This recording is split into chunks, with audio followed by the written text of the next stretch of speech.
एकनाथरावजी शिंदे, उपमुख्यमंत्री देवेंद्रजी फडणवीस, अजित पवार, सहकार मंत्री दिलीपभाई त्रिपाठी असा हा जो सोहळा आहे, त्या संबंधीचे जे मंत्री आहेत, मंगलप्रसाद लोढा, या ठिकाणी उपस्थित असलेल्या डॉक्टर सिंगराम कोल्हे, खासदार सुप्रिया सुळे, व्यासपीठावरचे सगळे मान्यवर आणि उपस्थित सहकारी बंधू भगिनी, माननीय मुख्यमंत्री आणि त्यांचे सगळे सहकारी आणि तुम्हा सगळ्यांचं विद्याप्रतिष्ठानच्या वतीने स्वागत करणं याचा मला मनापासून आनंद आहे.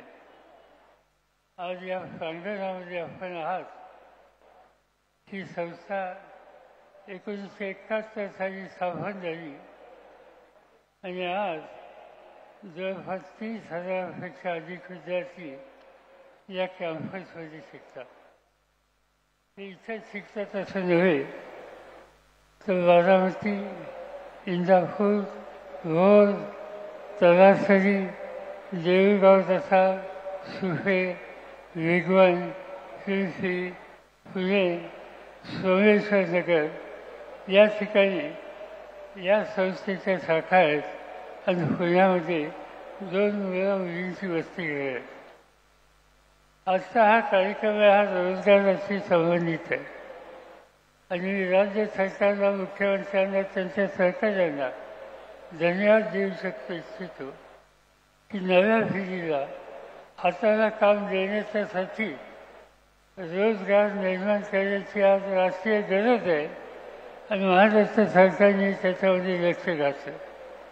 नेमका हाच दृष्टिकोन आम्ही लोकांनी स्वीकारला आणि आज या संस्थेमध्ये आपण आहोत. या ठिकाणी मुलांना कॉलेजमधून बाहेर पडल्याच्या नंतर कुठेतरी नोकरीची संधी मिळेल यासाठी एक स्वतंत्र विभाग स्थापन केला.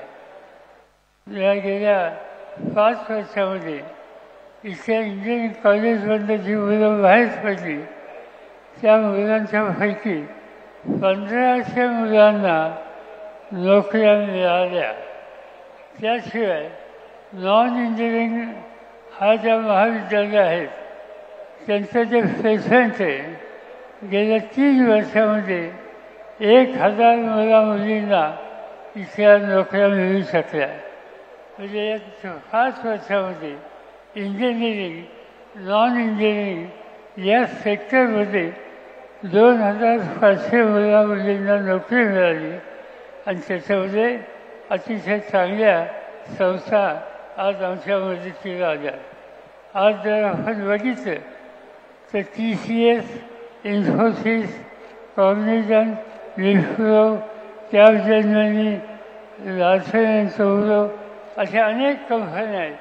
त्या कंपन्या आज त्यांचे प्रतिनिधी या ठिकाणी पाठवतात आणि त्या ठिकाणी इथल्या मुलांना नोकरी द्यायच्या संबंधीची संधी देतात.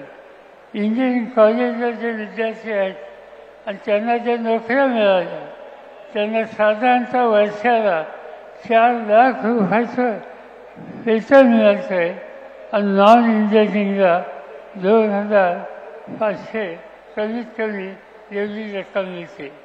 आम्ही एखादा नवीन उपक्रम सुरू केला आहे.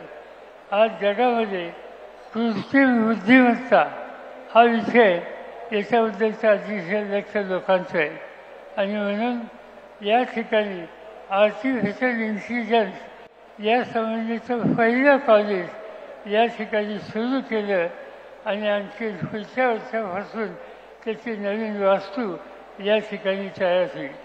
आणि म्हणून या क्षेत्रामध्ये आज राज्य सरकार पावलं टाकतं आहे ही समाधानाची गोष्ट आहे.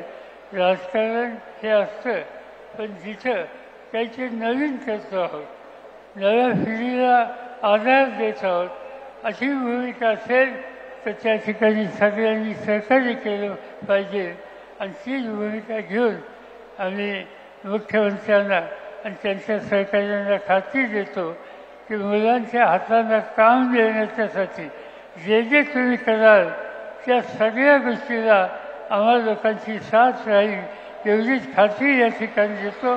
पुन्हा एकदा स्वागत करतो आणि माझे 2 शब्द सांगतो.